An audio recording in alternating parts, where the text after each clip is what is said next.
हिंद। देखिए छत्तीसगढ़ जो मध्य प्रदेश से टूटकर अलग हुआ, तो छत्तीसगढ़ का जो निचला एरिया है इसमें 4 प्रमुख जिले सुकमा, दंतेवाड़ा, जगदलपुर और कांकेर, ये जिले को मिला के बस्तर डिवीजन बनता है। यहाँ पहाड़ी एरिया है, दंडकारण्य पहाड़ियाँ हैं सब यहाँ पे, और बहुत ही घने जंगल है।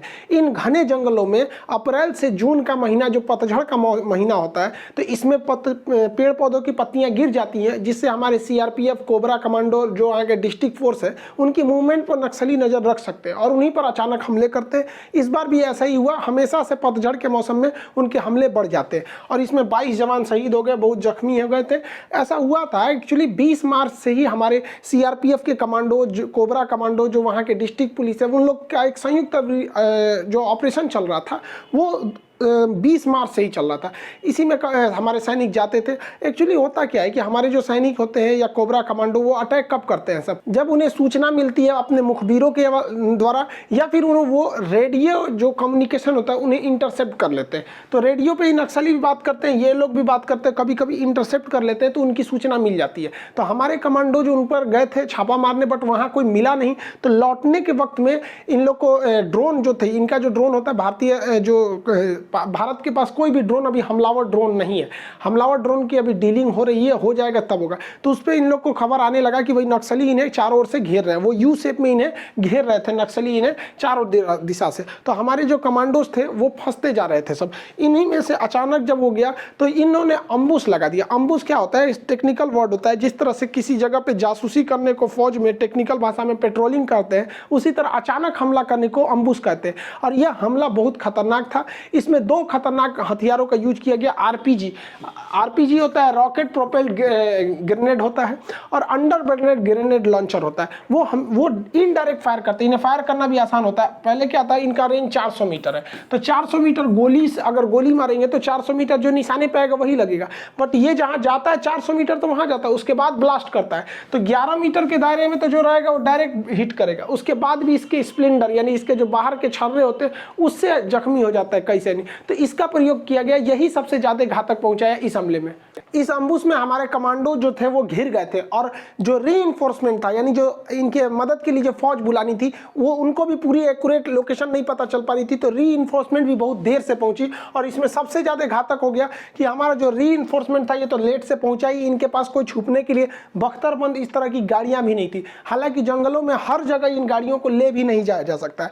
और सबसे बड़ा जो दिक्कत हो गया वो हेलीकॉप्टर आई 8 घंटे बाद। अब सोचिए CRPF के पास अपनी हेलीकॉप्टर नहीं है, उन्हें एयरफोर्स से लेना है, तो एयरफोर्स से लेने में काफ़ी ज़्यादा पेपर वर्क करना पड़ता है। तो ये लोग कह रहे थे कम से कम हेलीकॉप्टर उड़ा भी देंगे ना, नक्सलियों के ऊपर एक मनोवैज्ञानिक दबाव बन जाता है कि हेलीकॉप्टर आ रहा है। तो CRPF को खुद सरकार को एक्स्ट्रा हेलीकॉप्टर देने चाहिए, जो पर्सनली CRPF के कमांडोज के लिए हो सकता है। जब चुनाव में इतने हेलीकॉप्टर घूमते हैं तो इनके लिए नहीं हो सकता यहाँ पे। तो हेलीकॉप्टर भी बहुत देरी से पहुंचा था, तो इस वजह से उनकी क्षति ज़्यादा हो गई। हालांकि हमारे कोबरा कमांडो बहुत ही वेल ट्रेंड थे, वरना ये क्षति और भी ज़्यादा जा सकती थी। जब हमारे जवान कुछ शहीद हो गए और जो जख्मी हो गए थे, तो ये नक्सली क्या करते थे, उनका हथियार लूट लेते हैं। अक्सर ऐसा देखा जाता है कि जो हमारे जवान शहीद होते हैं उनकी बॉडी में ये लोग प्रेशर बम रख देते हैं नीचे, ताकि अगर उनकी बॉडी को कोई हटाएगा तो बम फट जाता है, इसलिए डायरेक्टली हटा भी नहीं सकते हैं लोग। तो इसके लिए बम निरोधक दस्ते को बुलाया जाता है। जितने भी नक्सलाइट थे हमारे शहीदों के हथियार छीन के लेकर भाग गए, क्योंकि उनके पास जो था बहुत ही मॉडर्न हथियार था, तो इन हथियारों को वो लोग छीन के लेकर भाग गए थे। बहुत सारे हमारे जो जवान जो बचे हुए हैं उन्होंने बताया कि जब वो बॉडी को अपने साथी के बॉडी शरीर को नहीं ले जा पाए, तो वो लोग जानबूझ के हथियार लेके भाग गए ताकि नक्सलाइट उन हथियारों को न छीन पाए। सब नक्सलाइटों ने हमारे फौजी पे, जो हमारे CRPF के कमांडो, उनका बुलेट प्रूफ जैकेट निकाल लिया, उनके जूते निकाल लिए थे सब, उनका हेलमेट सब लेके भाग गए सब, ताकि वो नेक्स्ट हमले में काम आ सके सब उन लोगों के। ऐसा CRPF के मतलब वहाँ के लोगों का कहना है कि इतना हथियार ले गए हैं सब कि वो इतने बड़े बड़े और 4-5 हमले को अंजाम दे सकते हैं इन्हीं लूटे हुए हथियारों के दम पर। इस घटना से सीख लेते हुए हमें यह करना चाहिए कि जो भी नक्सली ऑपरेशन में जा रहे हैं हथियार, उन हथियारों के अंदर GPS सेटिंग को लगा के रखना चाहिए, ताकि अगर नक्सली उन हथियारों को लूट के लेके जाते भी हैं तो उनमें एक बात का खतरा रहे कि हम ट्रेस हो रहे हैं। इससे हम अपने हथियार को भी रिकवर कर सकते हैं और साथ ही साथ उन नक्सली जो भाग रहे हैं उनके लोकेशन को भी ट्रेस कर सकते हैं। अमेरिका अपने हथियारों को बचाने के लिए, आतंकवादी जब अफगानिस्तान में मारते थे तो उसमें सेल्फ ब्लास्ट एक डिवाइस लगाता था कि अमेरिका जब चाहे तो अपने हथियारों को ब्लास्ट कर सकता था। उसमें एक रिमोट सिस्टम देता था तो लोकेशन भी ट्रेस हो जाती थी और हथियार भी ब्लास्ट हो जाते थे। तो इस सिस्टम को तो खास करके नक्सल क्षेत्र में लागू करना ही चाहिए। नक्सलियों के आय का जो मुख्य स्रोत है वो लेवी है, यानी चुंगी यानी टैक्स लेते हैं। वहां कोई भी फैक्ट्री रहेगी, कोई भी कंस्ट्रक्शन का काम होगा तो उसका 10% वो लोग टैक्स लेते ही लेते हैं, वरना वो आग उग लगा देते हैं, यहाँ जाके जेसीबी जला देंगे सब। वहाँ जितने टेम्पो स्टैंड है या जो भी गाड़ियाँ जाती हैं उस रूट से वो लोग बाकायदा बांस लगा देते हैं, टोल टैक्स वसूलते हैं 10%। यहाँ सवारी के हिसाब से अलग अलग उनका रेट होता है। और उनके पास जो मुख्य हथियार होते हैं वो तो देसी हथियार होते हैं, इनके ज़्यादा रेंज नहीं होते, लेकिन वो हमारे ही सैनिकों के हथियार को लूट के लेके गए रहते हैं, जो उनका मुख्य हथियार बन जाता है, जिसमें यूबीजीएल जो अंडर बैरेट ग्रेनेड लॉन्चर है या फिर AK-47 या इंसास राइफल है, ये जो घातक हथियार है वो हमारे ही कमांडोज के हैं सब। तो इससे सरकार को भी थोड़ा सा सजग रहने की जरूरत है। नक्सली जंगल में टेंट लगा के सोते हैं, उनका कोई फिक्स ठिकाना नहीं होता, वो किसी एक जगह पे 1 से 2 दिन ही रुकते हैं सब। कहीं पे भी वो जंगल में चलते रहते हैं, जहाँ पे उनका सुटेबल जगह लगा वहाँ वो टेंट लगाते हैं और वहाँ पे वो लोग खाना बनाना चालू करते हैं। उनमें कुछ खाना बनाते हैं तो कुछ वहीं पे पहरेदारी देने का काम करते हैं। तो कुछ वहाँ के जो नक्सलाइट होते हैं वो अगल बगल के गाँव के एरिया में जाते हैं, ज़रूरत का सामान ले आते हैं या फिर उन्हें जाके जो अपनी बातों को कहना होता है कहते हैं। हर नक्सलाइट के पीठ पे एक बैग रहता है जिसमें उनके ज़रूरत के सामान होते हैं, फर्स्ट एड बॉक्स होता है, कुछ अपने ज़रूरत के सामान होते हैं, हथियार होता है, मैगजीन की गोलियां होती है। ये गोलियों का हिसाब बहुत सटीक रखते हैं ये लोग। इनकी ट्रेनिंग जो होती है वो मतलब नकली गोली पर और गुब्बारों को मार के करते हैं ये लोग ट्रेनिंग। इनकी गोलियों का हिसाब इतना होता है कि एक नक्सलाइट पकड़ा गया था तो उसने बताया था, गिनती के बताया था, मैंने इतनी गोलियां यहाँ चलाई थी, मतलब उसे अपनी गोलियों का भी हिसाब मुझे नहीं याद है, क्योंकि इनके पास तो कोई गोली बनाने का कारखाना है नहीं, इन्हें गोलियां इधर उधर से मिल जाती हैं, इसलिए गोली का हिसाब बहुत सटीक रखते हैं ये लोग। छत्तीसगढ़ में सबसे दुर्दांत नक्सली के नाम से जाना जाता है हिडमा। हिडमा जो है वो यहाँ का बहुत ही खतरनाक है। उसने people's liberation guerrilla army, guerrilla उसे कहते हैं जो छापामार लड़ाई करते हैं, मतलब जंगल में छुप गए, अचानक निकले, 10-15 को मारे फिर भाग गए, मतलब इनका कोई फिक्स टारगेट नहीं रहता है, मतलब जैसे मौका मिला उस तरह से ये लोग हमला करते हैं। इसका बटालियन 1 का ये हिडमा कमांडर कहा जाता है। इसके ऊपर सरकार ने 40 लाख रुपए का इनाम रखा। ये 90 के दशक में नक्सली आंदोलन में शामिल हुआ था। यह इतना खतरनाक है कि इसके 4 किलोमीटर के दायरे में नक्सली इसकी सुरक्षा घेरा लगा के रखते हैं। जहां ये रहता है उसके 2 किलोमीटर एक नक्सलियों का घेरा रहता है जो आम नागरिक के भेष में रहते हैं। उसके अंदर 2 किलोमीटर के अंदर में हथियार बंद रहते हैं, फिर 600 मीटर के अंदर में रहते हैं। और जहां ये रहता है हिडमा, वहां पे इसकी सुरक्षा इतनी जबरदस्त है कि पिछले 15 साल से हिडमा का कोई नया फोटो नहीं है। नक्सलाइट ये इतना खतरनाक है कि हमारे सुरक्षा बल इसे पहचानते तक नहीं है। कहीं भी देखेंगे तो इसका यही पुराना वाला फोटो आता है यहाँ पर। इतनी इसकी सिक्योरिटी टाइट रखी गई है। यही जिम्मेदार है, चाहे वो 13 का हमला हो, 17, 19, 20, 21, हमेशा वहाँ पे ये लगातार हमला करते रह रहा है हिडमा। और इसने जो एक हमारे जो सिपाही जो कमांडो कोबरा थे उन्हें गिरफ्तार किया था तो उन्होंने इसको रिहा किया गया। हालांकि जो मीडिया में खबर है कि रिहा करने के बदले उसने शर्त रखा है कि ये अपने परिवार के साथ जाएंगे और एक फ़ोटो इन्हें भेजेंगे। लेकिन वहाँ के स्थानीय लोगों का कहना है कि ये जो रिहाई किया गया है इसके बदले में उसने कुंजन सिक्का नामक एक नक्सली की रिहाई के बदले में इन्हें रिहा किया। ये वहाँ के लोकल लोगों का कहना है, क्योंकि यहाँ पर बहुत सारे लोकल वगैरह जो है उनसे हमारी 1-2 लोगों से बात हुई तो उन लोगों ने ऐसा बताया था। हालांकि जो सरकार की ओर से मध्यस्थता किया था, मतलब नक्सलाइट और सरकार के बीच में जो मध्यस्थता करने का काम किया था वह धर्मपाल सैनी ने किया था। ये विनोबा भावे के शिष्य हैं, इन्हें बस्तर का गांधी भी कहा जाता है। इन्होंने ही मध्यस्थता किया था और नक्सलाइटों ने जनता अदालत लगाई थी, वहाँ हजारों लोग गाँव वालों की उपस्थिति में इनको रिहा किया गया था। नक्सलियों ने वहाँ के लोकल पत्रकारों को धमकी दिया था कि जब तक हम इन्हें यहाँ लाएंगे नहीं तब तक कोई फोटो नहीं खींच सकता है। इसलिए किसी भी न्यूज़ चैनल पे देखेंगे तो आपको एक ही फोटो दिखाया जाएगा कि जब इन्हें वो रस्सियों से खोल रहे हैं। ये नहीं दिखाया जाएगा कि कहाँ से लेके आए और फिर इन्हें छोड़ने के बाद कहाँ चले गए। नक्सली एक एक पत्रकार के बहुत गहन नज़र रख रहे थे। नक्सलियों की सबसे बड़ी ताकत होती है ग्रामीणों का सपोर्ट और उनकी खुफिया जानकारी। इनके पास खुफिया जानकारी बहुत ज़्यादा रहती है। ये जो होते हैं ग्रामीणों से बहुत ज़्यादा अटैच में रहते हैं। नक्सलियों की पृष्ठभूमि को देखते हैं आखिर ये नक्सल शुरू कब हुआ। 60 के दशक में भारत में किसानों की दुर्दशा बहुत ही दयनीय हो गई थी। भारत में जो बाल मजदूर हैं, बेरोजगारी की समस्या अपने चरम सीमा पर थी और इसी सब के बीच में जो कॉन्ट्रैक्टर थे वो गरीब मजदूरों पे बहुत ज़्यादा अत्याचार करते थे। इसी सिलसिले में 2 प्रमुख कम्युनिस्ट विचारधारा के, कम्युनिस्ट पार्टी के 2 प्रमुख नेता थे, कानू सन्याल और चारू मजुमदार। इन लोगों ने 1967 में इस आंदोलन को उग्र रूप दे दिया और जैसे इन लोगों ने उग्र रूप दिया ये बहुत विकराल रूप लेता गया और ये दार्जिलिंग, पश्चिम बंगाल के के दार्जिलिंग जिला है, उस दार्जिलिंग जिला में एक गांव है नक्सलबाड़ी, वहां से यह उग्र आंदोलन चालू हुआ था। यह आंदोलन केवल और केवल भ्रष्टाचार के खिलाफ था, भारत में जो असमानता हो रही थी उसके खिलाफ था।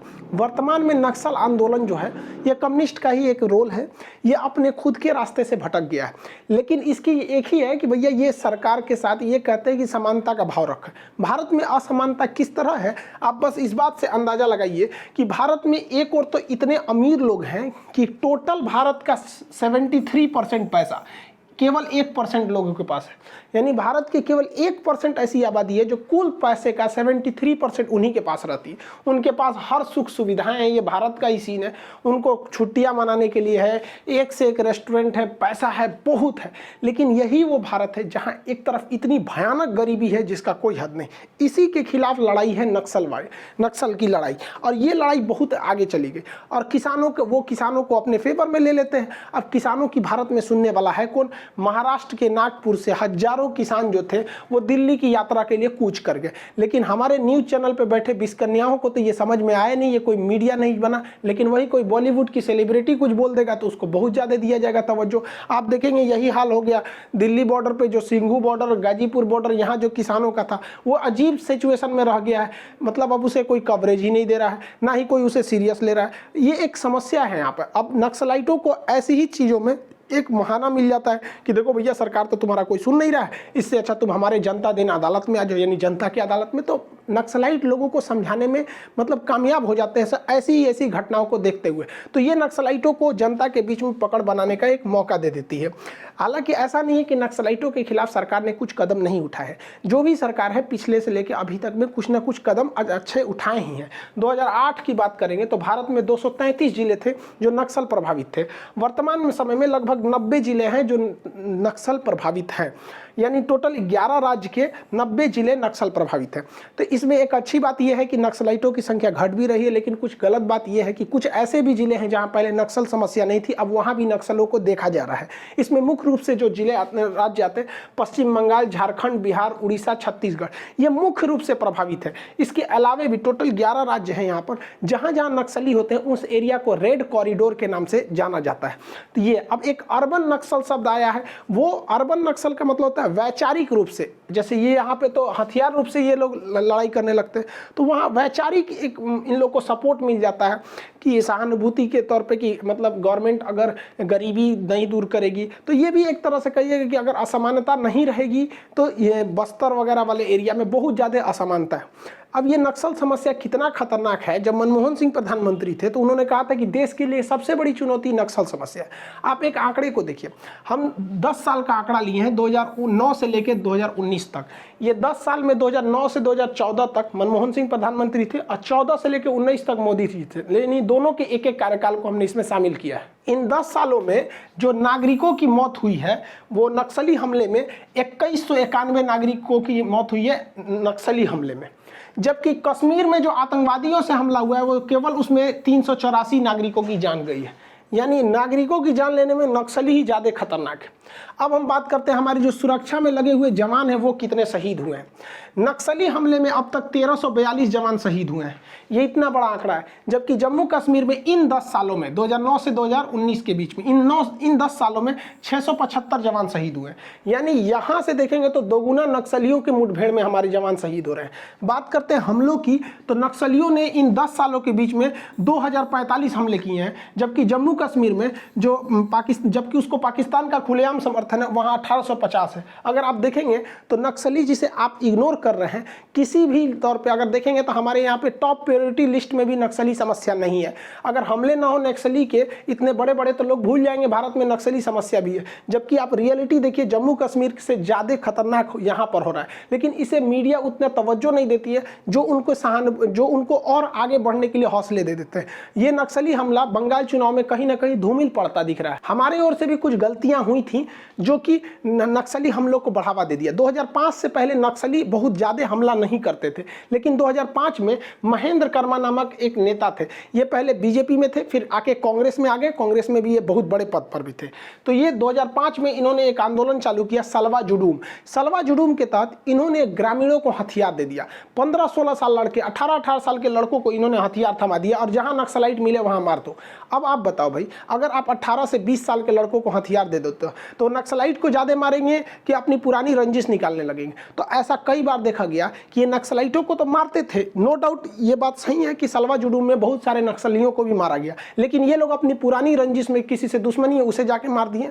रिपोर्टेड है ये मामला कि बहुत जगह पे ऐसी रेप की भी घटनाएं थी। हम अपने पास से नहीं बोल रहे, ये आपको देखेंगे छत्तीसगढ़ के खुद डॉक्यूमेंट्री में निकालेंगे तो आपको पता चलेगा। ये मामला उठ के चला गया सुप्रीम कोर्ट में, सुप्रीम कोर्ट ने सलवा जुडूम को बैन कर दिया, बंद कर दिया। हालांकि सलवा जुडूम में जो थे उन्हें 3000 रुपये महीना सैलरी भी दिया जाता था। बाद में नक्सली हमला 2013 में इतना भीषण हुआ कि उसमें महेंद्र कर्मा की मौत हो गई, जो सलवा जुडूम के थे। और इसी सलवा जुडूम के बाद नक्सलियों का जो एक तरह से अंबार लग गया, उन्होंने भी तबातोड़ हमला चालू कर दिया यहाँ पर, नक्सलियों ने भी यहाँ पर। तो एक ये भी थी। इसके अलावा भी अगर आप देखते हैं तो नक्सलियों की मुख्य हमला करने की जिम्मेदारी क्या है कि जो सरकारी योजनाएं आती हैं, आपको भी पता है कि भैया सरकारी योजना ऐसी आती है ऊपरे ऊपरे खत्म हो जाता है। हमारे यहाँ एक तो सड़क है, हम आरटीआई करके निकाले कि सड़क का पोजीशन क्यों है, तो पता चला उसमें हाईवे लिखा हुआ था।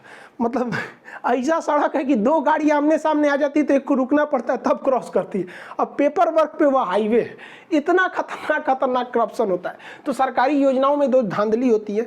आदिवासी तो अपने उतना पढ़े लिखे नहीं होते हैं, वो पौराणिक मतलब मान्यताओं को अभी भी लेकर आए, तो उनका जो शोषण होता है ये दिखाते हैं नक्सली उन लोगों के लिए। जो ठेकेदार होते हैं उल्टा सीधा सड़क बना देते हैं इनके खिलाफ। मीडिया इसमें नक्सलियों के लिए भी हो जाती है। मीडिया अपनी टीआरपी बढ़ाने के लिए, अपने को दिखाने के लिए, जब भी कभी कमांडो ऑपरेशन होता है या कुछ होता है तो मीडिया बढ़ चढ़ के दिखाने लगती है, ये देखिए हमारे कमांडो जा रहे हैं, इसका मतलब कोई बड़ा कार्रवाई होने वाला है। इसी में वो लोग भाग जाते हैं। वहाँ पर पत्रकारों को, वहाँ पर लोकल पत्रकार भी इसमें बहुत गलत भूमिका निभाते हैं सब, हमारी सूचनाओं को लीक करने के लिए यहाँ पर। और जो भारत में करप्शन है, अगर केंद्र सरकार नक्सलियों को के प्रभाव से छुड़ाने के लिए आदिवासी इलाका में अगर स्कूल बनाती है तो साले सब ऐसा स्कूल बनाएंगे सब ठेकेदार सब की 2 महीना में गिर जाएगा स्कूल वहाँ पर। तो करप्शन लेवल जानबे करते हैं हम लोग।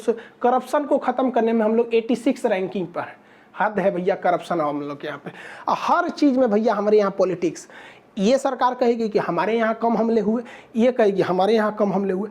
इतना भयानक इंडिया में पॉलिटिक्स है कि हम अभी आपको जो बता रहे थे इसमें हमने दोनों सरकार को शामिल किया था। 5 साल मनमोहन सिंह का भी, 5 साल मोदी जी का भी, क्योंकि फिर हमारा खींचने लगेगा सब वहाँ पे। तो ये हो गया इंडिया में पॉलिटिक्स। मतलब आप कुछ भी कीजिएगा ना तो आपको कहीं ना कहीं से ले जाके आपको पॉलिटिक्स में जोड़ देगा सब। वो कहेगा कि हमारी सरकार में। भैया तो जो सेना की है या जो सीआरपीएफ की है उनको श्रेय जाना चाहिए मुख्य रूप से। अब जो नक्सली हैं, बहुत से लोग नक्सली में चले जाते हैं तो उसको छोड़कर वो नक्सली को छोड़कर अपने हथियार को ले आके सरेंडर करते हैं। तो सरकार तो वादे बहुत बड़े बड़े कर देती है कि हम आपको पुनर्विकास के लिए घर देंगे, आपको नौकरी देंगे, आप हथियार जमा करके मुख्य धारा में मिलिए। तो लोग मिल भी जाते हैं, लेकिन ये सारी चीज़ें पेपर पे ही रह जाती है।